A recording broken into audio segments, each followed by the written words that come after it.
অনুরাধা একজন গ্রামের মেয়ে ছিল, কিন্তু তার বিয়ে হয় শহরের এক অত্যন্ত জনঘন বসতিপূর্ণ এলাকায়। তাই সেই শহুরে এলাকায় নিজেকে মানিয়ে নিতে অনুরাধার কয়েক বছর সময় লেগে যায়। সারা বছর অনুরাধা শ্বশুরবাড়িতে থাকতে পারলেও বর্ষাকালে সে কিছুতেই শহরের সেই বদ্ধ কংক্রিটের ফ্ল্যাটের মধ্যে থাকতে পারে না। গ্রামের বর্ষাকাল এবং শহরের বর্ষাকালের মধ্যে সে খুব ভালো মতোই পার্থক্য অনুধাবন করতে পারে। তাই এবছর অনুরাধা গ্রামের সবুজ শান্ত শীতল বর্ষাকাল উপভোগ করার জন্য মায়ের বাড়িতে থাকতে চলে যায়। কিন্তু এখন সংসারের সমস্ত কাজকর্ম অনুরাধার ননদ এবং শাশুড়ি মাকে করতে হয়। তাই বাড়িতে তারা প্রত্যেক দিনই অশান্তির সৃষ্টি করে। সকাল সকাল আবার কি নিয়ে অশান্তি শুরু করলে তোমরা? বৃষ্টি নামলে মানুষের মন ভালো হয়, আর আমাদের ঘরে তো দেখছি অশান্তির মেঘ ঢাকছে। অশান্তি আমরা করছি না, তোর গুণবতী স্ত্রী করছে। 15 দিন ধরে বাপের বাড়িতে গিয়ে বসে আছে, তুই ফোন করে আসতে বলতে পারিস না? আজকে শ্রেয়ার হবু শ্বশুর বাড়ির লোক আসবে, ঘরদরের এই অবস্থা। মা, অনুরাধা তো আমায় জানিয়েই গেছে ওর মা অসুস্থ ছিলেন, আর বর্ষায় এই সময়টাতে ও একটু নিজের বাড়িতেই থাকতে ভালোবাসে। আমি কালই ওকে ফোন করেছিলাম, ও তো বললো 2-1 দিনের মধ্যেই চলে আসবে। কালকে বলছিল, আজও বলছে, কিন্তু কাজটা করছে কখন? দাদা, তুই কিন্তু বউকে একটু বেশিই মাথায় তুলে রেখেছিস। শ্বশুর বাড়ির দায়িত্ব বলে যে কিছু একটা থাকে, সেটা কিন্তু বৌদি ভুলেই গেছে। তোরা সবাই মিলে মেয়েটাকে কেন এত দোষ দিচ্ছিস? ও না থাকলে যে তোদের সংসার অচল হয়ে পড়ে সেটা তোরা নিজেরাই প্রমাণ করছিস। অনুরাধা তো সব সামলেই গেছে, তোরা শুধু একটু গুছিয়ে নিলেই তো হয়। তুমি চুপ করো তো। সংসার অচল হওয়ার কথা বলছো? আমরা এতদিন সংসার চালাইনি? ও আসার পর থেকে সংসার ভাসছে বুঝি। রৌনক, তুই এখনই ফোন কর ওকে। আজ বিকেলের আগে যেন ও এই ঘরে উপস্থিত থাকে, নচেত ফল কিন্তু ভালো হবে না বলে দিলাম। বাড়িতে এরকম অশান্তি দেখে রৌনক কি করবে কিছুই বুঝে উঠতে পারে না। আর সে অনুরাধাকে ফোন করে বাড়িতে ফিরে আসার কথাও বলতে পারে না, কারণ অনুরাধা অনেক অনুনয় বিনয় করে বর্ষাকালে এবার 1 মাসের জন্য মায়ের বাড়িতে থাকতে যায়। স্বাভাবিকভাবে সেদিন অনুরাধা বাড়িতে ফিরে না আসায় সুমিত্রা দেবীকে অনেক খাটাখাটনি করতে হয় মেয়ের হবু শ্বশুরবাড়ির লোকেদের আপ্যায়ন করার জন্য। এতে করে শ্রেয়া এবং তার মা দুজনে অনুরাধার উপর ভীষণ পরিমাণে চটে যায়। তাই তারা পরের দিন অনুরাধাকে বাড়িতে ফিরিয়ে নিয়ে আসার জন্য চক্রান্ত শুরু করে। আর তো সহ্য হচ্ছে না শ্রেয়া, কাল থেকে ধোয়া মোছা রান্নাবান্না করতে করতে আমার কোমর ভেঙে গেল। আর ওদিকে অনুরাধা বাপের বাড়িতে গিয়ে যেন রাজ্য জয় করছে। আমিও খুব ক্লান্ত। হবু শ্বশুরবাড়ির লোকজনের সামনে আমাকে কাল চা জল খাবার বানিয়ে দিতে হলো। এভাবে চলতে থাকলে আমি তো অসুস্থ হয়ে পড়ব। দাদা তো বৌদিকে কিছু বলবেই না, উল্টে বৌদির পক্ষ নিয়ে কথা বলছে। রৌনককে বলে কোনো লাভ নেই, ও তো বউয়ের প্রেমে গলে জল। আমাদেরই কিছু একটা করতে হবে, যাতে অনুরাধা নিজে বাধ্য হয়ে আজকেই বাড়িতে ছুটে চলে আসে। মা, আমার মাথায় একটা ফাটাফাটি বুদ্ধি এসেছে। এই বর্ষার আবহাওয়াকে কাজে লাগানো যাক। বৌদি বাপের বাড়িতে বসে বৃষ্টির আনন্দ নিচ্ছে, তাই তো?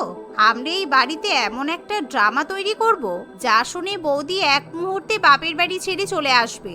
আমরা বলবো, এই অতিবৃষ্টির জন্য আমাদের বাড়ির ছাদ ধসে পড়ার মতো অবস্থা হয়েছে, আর ঘরের ভেতর হুহু করে জল ঢুকছে। আইডিয়াটা তো দারুণ, কিন্তু রৌনক যদি জেনে যায়?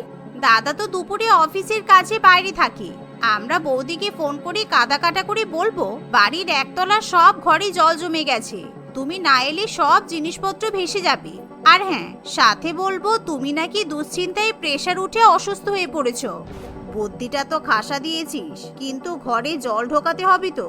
বাথরুমের পাইপটা একটু আলগা করে জল মেঝেতে ভাসিয়ে দিলেই ব্যাস। রৌনক ফেরার আগেই অনুরাধা চলে আসবে। আবার অনুরাধা এলে রৌনক ভাববে বউ নিজেই ফিরে এসেছে। এভাবে সুমিত্রা দেবী এবং তার মেয়ে শ্রেয়া নিজেদের প্ল্যান মাফিক কাজে লেগে পড়ে। অন্যদিকে অনুরাধা তার গ্রামের সবুজ ঘেরা বাপের বাড়ির বারান্দায় বসে বৃষ্টি উপভোগ করতে থাকে। বাইরে তখন টাপুর টুপুর বৃষ্টি পড়ে। নিজের পছন্দের সফট মিউজিক চালিয়ে বেতের চেয়ারে বসে সে ধোয়া ওঠা কফি খেতে খেতে বই পড়তে থাকে। অনুরাধার পাশে তার মা সুচরিতা দেবী বসে সেলাই করে। জানো মা, শহরের ফ্ল্যাটে বর্ষা মানেই আবদ্ধ পরিবেশ, কিন্তু এখানে বারান্দায় বসে বৃষ্টি দেখতে দেখতে কফিতে চুমুক দেওয়ার আনন্দই আলাদা। ঠিক তখনই অনুরাধার ফোনটা বেজে ওঠে। স্ক্রিনে শ্রেয়ার নাম দেখতে পাওয়া যায়। অনুরাধা ফোন ধরতেই ফোনের ওপার থেকে কান্নার শব্দ শুনতে পায়। হ্যাঁ শ্রেয়া, কি হয়েছে? তুমি কাঁদছো কেন? কি হয়েছে বলো। বৌদি, তুমি তাড়াতাড়ি এসো, এ বাড়িতে সাংঘাতিক বিপদ। বাইরে এত বৃষ্টি হচ্ছে, আমাদের ছাদের কার্নিশ ভেঙে পড়ে রান্নাঘর আর ড্রয়িং রুমে গঙ্গা বয়ে যাচ্ছে। কি বলছো কি শ্রেয়া? ছাদ ধসে গেছে? কিভাবে হলো এমন? হ্যাঁ বৌদি, আর চারপাশের ড্রেন উপচে পুরো ঘরে হাঁটু জল। মা জিনিসপত্র সামলাতে গিয়ে পিছলে পড়ে গিয়ে খুব আঘাত পেয়েছে, প্রেসার 200 হয়ে গেছে। দাদা তো মিটিং এ ফোনও তুলছে না। তুমি না এলে আমরা এই বর্ষাকালে ভেসে যাব বৌদি। শ্রেয়ার কথা শুনে অনুরাধা খুবই আতঙ্কিত হয়ে পড়ে, আর সে তখনই শ্বশুর বাড়িতে ফিরে যাওয়ার সিদ্ধান্ত নেয়। তোমরা কোনো চিন্তা করো না, তুমি মায়ের শুধু খেয়াল রাখো, আমি এখনই ট্যাক্সি ধরে বাড়ি ফিরছি। অনুরাধা ফোন কেটে দিয়ে দ্রুত জামা কাপড় গুছিয়ে নেয়। কি হয়েছে রে অনু, অত ব্যস্ত হয়ে কোথায় যাচ্ছিস? মা, ওই বাড়িতে খুব বিপদ, অতিবৃষ্টিতে ছাদ ভেঙে ঘরে জল ঢুকেছে, আর আমার শাশুড়ি মা নাকি পড়ে গিয়ে খুব আঘাতও পেয়েছে। আমাকে এখনই যেতে হবে।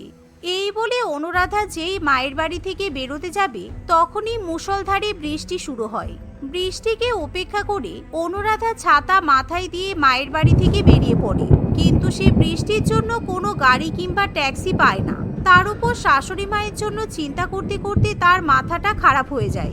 অন্যদিকে তখনও সুমিত্রা দেবী এবং শ্রেয়া দুজনে মিলে বালতি বালতি জল বাথরুম থেকে নিয়ে এসে ড্রয়িং রুমে ঢালতে থাকে, যাতে ঘরটা সত্যিই জলমগ্ন বলে মনে হয়।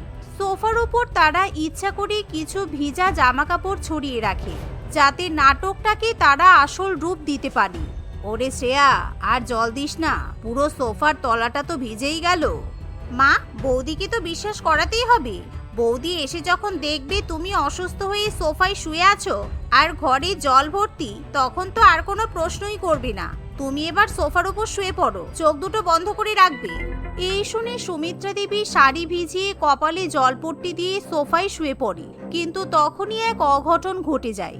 শ্রেয়ার অজান্তেই রান্নাঘরের গ্যাস সিলিন্ডারের পাইপের পাশ থেকে গ্যাস হালকা হালকা লিক হতে থাকে, যা শ্রেয়া তাড়াহুড়োতে খেয়াল করে না। ধীরে ধীরে পুরো ঘরে এক অদ্ভুত গন্ধ ছড়িয়ে পড়তে শুরু হয়, কিন্তু শ্রেয়া এবং তার মা নিজেদের প্ল্যান সাজাতে এতটাই ব্যস্ত থাকে যে তারা কিছু বুঝতেই পারে না। তোরা এসব কি কাণ্ড করছিস? ঘরের মধ্যে জল ঢেলেছিস কেন? মাথা খারাপ হয়ে গেল নাকি তোদের? তুমি চুপ করো তো, অনুরাধা আসছে, ওকে একটু শিক্ষা দিতে হবে তো। বর্ষার মধ্যে মায়ের বাড়িতে গিয়ে থাকার মজা কাকে বলে, ওকে আজকে বোঝাবো। তুমি নিজের ঘরে গিয়ে বসে থাকো। ইতিমধ্যে অনেক কষ্টে বৃষ্টির তোড় কাটিয়ে অনুরাধা ট্যাক্সি থেকে নেমে শ্বশুরবাড়িতে ছুটে আসে। হাতে ছাতা, পরনে ভেজা শাড়ি পরে দরজায় পা দিতেই অনুরাধা দেখতে পায় পুরো ড্রয়িং রুমে জল ভাসছে, আর তার শাশুড়ি মা সোফায় শুয়ে যন্ত্রণায় কোকাচ্ছে। মা, আপনার কি হয়েছে? শ্রেয়া, ব্যান্ডেজ কোথায়? নিয়ে এসো। ডাক্তারকে ফোন করেছো? বৌদি, ডাক্তারকে ফোন করেছি, কিন্তু এই বৃষ্টিতে কেউ আসতে চাইছে না। তুমি আসার পর মা একটু শান্ত হয়েছে। মা, আপনার কোথায় লেগেছে বলুন তো? বেশি ব্যথা লাগছে? অনুরাধা ব্যস্ত হয়ে সুমিত্রা দেবীর হাত এবং পা ভালো করে দেখতে শুরু করে, কিন্তু ঠিক তখনই সুমিত্রা দেবীর ফোনটা পাশে বাজতে শুরু করে। স্ক্রিনে লেখা থাকে শ্রেয়ার হবু শাশুড়ি। অনুরাধার হাত লেগে ফোনটা ভুলবশত স্পিকারে চালু হয়ে যায়। এমন সময় ফোনের ওপাশ থেকে শ্রেয়ার শাশুড়ি মায়ের কণ্ঠ শুনতে পাওয়া যায়। হ্যাঁ গো সুমিত্রা দেবী, শ্রেয়া আমাকে একটু আগেই ফোন করে বলল যে আপনারা নাকি অনুরাধাকে বাপের বাড়ি থেকে ফেরত আনার জন্য ঘরে বালতি বালতি জল ঢেলে নাটক করছেন। তা বৌমা কি পৌঁছালো? পরিকল্পনা সফল হলো তো? সত্যটা জানার সাথে সাথে অনুরাধা স্তব্ধ হয়ে যায়। সুমিত্রা দেবী চোখ মেলে আতঙ্কিত চোখে অনুরাধার দিকে তাকায়। শ্রেয়াও দরজার পাশে অপরাধীর মতো দাঁড়িয়ে থাকে। অনুরাধা ধীরে ধীরে উঠে দাঁড়িয়ে শক্ত গলায় বলে, কি বললেন উনি? বালতি বালতি জল ঢেলে নাটক? শ্রেয়া, তুমি ফোনে আমাকে বললে ছাদ ধসে গেছে, মা নাকি পড়ে গিয়ে আঘাত পেয়েছে, আর এসব শুধুই আমাকে বাপের বাড়ি থেকে টেনে আনার একটা নোংরা কারসাজি ছিল। বৌদি, আসলে আমরা খুব বিপদে পড়েছিলাম। সব কাজ আমাদের করতে হচ্ছিল, তাই কাজ করতে হচ্ছিল বলে একটা মানুষের অনুভূতির সঙ্গে তোমরা এভাবে খেললে। আমার বাবা মা ওখানে দুশ্চিন্তায় কাঁপছে, আমি বৃষ্টির মধ্যে প্রাণ হাতে করে ছুটে এলাম যে আমার পরিবারের বিপদ হয়েছে, আর আপনারা এখানে বসে জলের নাটক সাজাচ্ছেন। আমি আপনাদের দাসী নই, আর আপনারা আমাকে ভালোবেসে ডেকে পাঠালে আমি নিশ্চয়ই চলে আসতাম, কিন্তু এভাবে মিথ্যা বলে প্রতারণা করে টাকার কোনো প্রয়োজন ছিল না। আমি আর এক মুহূর্ত এই বাড়িতে থাকবো না। এই বলে অনুরাধা নিজের ব্যাগ তুলে নিয়ে চলে যাওয়ার জন্য ঘুরতেই শ্রেয়া তাকে আটকানোর চেষ্টা করে, কিন্তু ঠিক তখনই রান্নাঘর থেকে বিকট শব্দে একটা আগুন জ্বলে ওঠে। লিক হয়ে যাওয়া গ্যাস জলের উপর ছড়ানো এক টুকরো শুকনো কাপড়ে ধরে গিয়ে বড় শিখা তৈরি হয়, আর মুহূর্তের মধ্যেই রান্নাঘরের দরজায় আগুন ছড়িয়ে পড়ে। ও মা গো, আগুন ধরে গেছে, আগুন ধরে গেছে বৌদি। আগুন দেখে সবাই আতঙ্কিত হয়ে পড়ে। ধোঁয়ায় পুরো ড্রয়িং রুম ভরে ওঠে। এমনকি রান্নাঘরের জানালা থেকে আগুন এসে লাবণ্য দেবীর আঁচলে আগুন লেগে যায়, যা দেখে লাবণ্য দেবী ভয়ে আতঙ্কগ্রস্ত হয়ে পড়ে এবং সোফার উপর ধপাস করে শুয়ে পড়ে। এমন সময় অনুরাধা কিন্তু এক মুহূর্ত সময় নষ্ট করে না। সব রাগ এবং অভিমান ভুলে গিয়ে সে দ্রুত সোফার ভিজা চাদরটা টেনে নিজের গায়ে জড়িয়ে আগুনের উপর ঝাঁপিয়ে পড়ে আর সুমিত্রা দেবীকে টেনে হিঁচড়ে আগুনের কাছ থেকে দূরে সরিয়ে আনে। শ্রেয়া, মেন সুইচটা বন্ধ করো আর বালতির জলগুলো আগুনের গোড়ায় ঢালো। হা করে দেখছো কি? এভাবে অনুরাধা এবং শ্রেয়া দুজনে মিলে দ্রুত ভেজা চাদর এবং জল দিয়ে কিছুক্ষণের মধ্যে আগুনটা নিভিয়ে ফেলতে সক্ষম হয়। এরকম ঘটনার পর সুমিত্রা দেবী অনুরাধার দিকে তাকাতে পারি না। যে বউকে তিনি প্রতারণা করে বাড়িতে ডেকে আনি, সেই বউই নিজের প্রাণ তুচ্ছ করে তাকে আগুনের হাত থেকে বাঁচায়। বৌদি, আমাদের ক্ষমা করে দাও, আমরা বুঝতে পারিনি আমাদের এই ফালতু বুদ্ধির জন্য এত বড় দুর্ঘটনা ঘটতে পারত। তুমি যদি আজকে বাড়িতে না আসতে তাহলে। বৌমা, আমাকে মা বলে ডাকার আর কোনো অধিকার হয়তো আমি রাখিনি। আমি শুধু তোমাকে কাজের লোক ভেবেছিলাম, তাই তোমার বাপের বাড়িতে গিয়ে থাকাটা আমি সহ্য করতে পারিনি।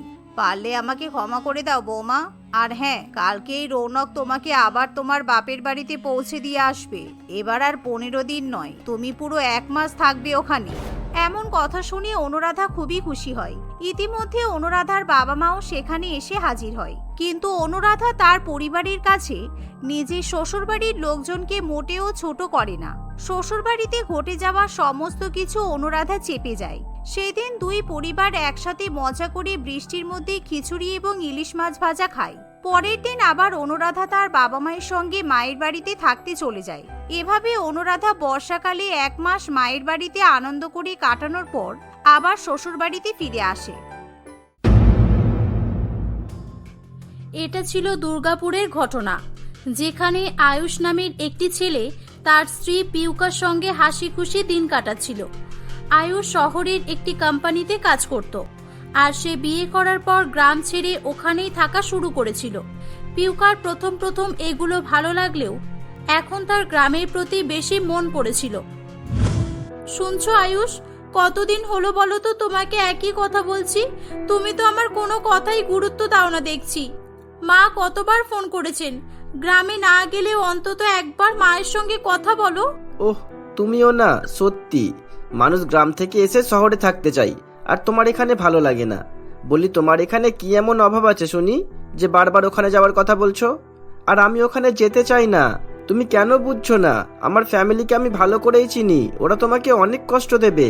এটা শোনার পর পিউকা হেসে ফেলে এবং আয়ুষের কাছে গিয়ে তাকে মিষ্টিভাবে বলে, অভাব তো আমার সেই দিনই মিটে গেছিল বাবু, যেদিন তুমি প্রথম আমার হাত ধরেছিলে। আমি তোমার কাছে জীবনের সমস্ত সুখ পেয়েছি। ছোটবেলায় তো আমার পরার মতো ভালো জামা কাপড়ও থাকতো না। আমরা অনেক কষ্ট পেয়েই বড় হয়েছি। লোকে আমাকে আর কতই বা কষ্ট দিতে পারবে বলো? এইগুলো বলতে বলতে পিউকার চোখে জল চলে আসে। আসলে পিউকার জীবনটা প্রথম থেকেই কষ্টকর ছিল। সে খলিশানি গ্রামে তার বাবা হরনাথ বাবু এবং মা শীতলা দেবীর সঙ্গে বাস করত। হরনাথ বাবু গ্রামে চাষবাসের কাজ করত। সে খুবই পরিশ্রমী ছিল। শুধু নিজের জমিতেই নয়, সময় থাকলে সে লোকের জমিতে ফ্রিতে কাজ করে সাহায্য করত, আর সেই জন্যই লোকে তাকে খুব ভালোবাসত। এটা করে তাদের যেমন তেমন খাবার জুটলেও সংসার চালিয়ে অবশিষ্ট বলে কিছুই থাকতো না। তুমি আজও দেরি করে বাড়িতে এলে? বলি, লোকের জমিতে শুধু শুধু বাড়তি কাজ করে দিলে কি লাভ হয় বলো তো? কেউ কি এসে তোমাকে 2 টাকা দিয়ে যাবে বলো তো? ওহ, তুমিও না সেরকম। ওরা টাকা কোথায় পাবে শুনি? অতিরিক্ত সময় ছিল তাই কাজ করে এসেছি, এতেও আমার দোষ হয়ে গেল। না, হতো না যদি তুমি বাড়ির সকলের দিকে এভাবে লক্ষ্য রাখতে। তোমার পিউকার কথা কি মনে আছে? কতদিন ধরে বলছে একটা জামা কিনে দিতে। মেয়েটা ছেঁড়া জামা সেলাই করে করে পরছে, সেই 2 বছর ধরে তুমি ওকে একটাও জামা কিনে দাওনি। আচ্ছা, জামার কথা না হয় বাদই দিলাম, মেয়ে তো বড় হয়ে গেছে, বলো আজ বাদে কাল তোর বিয়ে দিতে হবে, সেই চিন্তা কি আছে তোমার? হ্যাঁ শীতলা, আমি সবই বুঝি, কিন্তু মেয়ের বিয়ে দিতে তো অনেক টাকার প্রয়োজন। আমরা এত টাকা কোথায় পাবো বলো? টাকা ছাড়া, যৌতুক ছাড়াও মেয়ের বিয়ে হয়, বুঝলে? তুমি কি সেসব কখনো ভেবেছো যে জানতে পারবে? এভাবেই সেদিন শীতলা দেবী তাকে অনেক কথা শোনায় এবং শেষ পর্যন্ত হরনাথ বাবু গ্রামের এক ঘটক মশাই রামেশ্বর বাবুর কাছে যায়। হরনাথ বাবু রামেশ্বরকে তার সমস্ত পরিস্থিতি জানালে বিনা যৌতুকে বিয়ে তো হয়, আর আমার হাতে এমন ছেলেরও সন্তান আছে। ছেলে খুবই ভালো চাকরি করে, কিন্তু দেখতে শুনতে খুব সুন্দর মেয়ে চাই, একেবারে ছবির মতো, বুঝেছো? হ্যাঁ ঘটক বাবু, এই নিয়ে আপনি চিন্তা করবেন না। আমার মেয়ে পিউকাকে খুবই সুন্দর দেখতে, আপনি দয়া করে আমার মেয়ের একটা ব্যবস্থা করে দিন। হরনাথ বাবুর কথা শুনে ঘটকটি কয়েকদিনের মধ্যেই আয়ুষকে তাদের বাড়িতে নিয়ে আসে। আয়ুষের পিউকাকে দেখে খুবই পছন্দ হয়। সে বাড়িতে গিয়ে পিউকাকে বিয়ের কথা জানায়। আয়ুষ তার বাবা ধীরেন বাবু এবং মা প্রিয়াল দেবীর সঙ্গে থাকত। তার বাবা সাধারণ হলেও তার মা প্রিয়াল দেবী একটু লোভী প্রকৃতির ছিল। দেখ বাবা, রূপ ধুয়ে জল খাওয়া যাবে না, আর দেখতে সুন্দর হতেই হবে এমনও কোনো কথা নয়। বরং তুই দিলীপ ডাক্তারের নাতিকেই বিয়ে কর, ওরা যৌতুকে 10 লক্ষ টাকা দেবে, আর আমার চাকুরিজীবী ছেলের জন্য এটা তো সামান্যই, তাই না? দেখো মা, আমি তোমাকে আগেও বলেছি আর এখনো বলছি, আমি বিয়েতে যৌতুক নেব না। আর আমার পিউকাকে পছন্দ হয়েছে, তাই আমি ওকেই বিয়ে করব। তাতে তুমি যা ভাবার তাই ভাবো। তাহলে তুই এটাও শুনে নে, আমি তোর পিছনে এমনি এমনি টাকা খরচ করে লেখাপড়া শেখাইনি যে তুই তোর ইচ্ছা মতো চলবি। বিনা যৌতুকে কোনো মেয়েকেই আমার বাড়িতে আমি উঠতে দেব না, আর তুই ওই মেয়েকে বাড়িতে নিয়ে আসলে আমি তোকেও উঠতে দেব না এই বাড়িতে। আমার যৌতুকে ওরা 10 লক্ষ টাকা দিচ্ছিল, তাই 10 লক্ষ টাকা দিতে পারলেই তবে এই বাড়িতে উঠবি। সেদিন প্রিয়াল দেবীর কথা শুনে আয়ুষ বাড়ি থেকে রাগ করে বেরিয়ে যায়, আর পিউকাকে যৌতুক ছাড়াই বিয়ে করে সে শহরে গিয়ে থাকা শুরু করে। কি হলো, কিছু ভাবলে? আমার কথা কখনোই শুনবে না, তাই তো? পিউকার রোজের এরকম বারবার অনুরোধ এবং তার মায়ের শতবার ফোন কল যেন তার মনকে নরম করে দিয়েছিল। তাই আয়ুষ কিছুক্ষণ পর বলে, আচ্ছা বাবা, আচ্ছা, আমি অফিসে গিয়ে ছুটির জন্য বলছি। দেখি যদি কয়েকদিনের ছুটি পাই তাহলেই সেই হিসাবে কথা হবে, ওকে?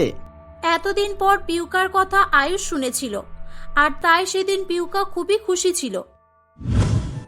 আয়ুষ এসে জানায় যে পরের দিন থেকে তার ছুটি মঞ্জুর করা হয়েছে এবং তারা কালকেই গ্রামের বাড়িতে যাওয়ার উদ্দেশ্যে বের হবে।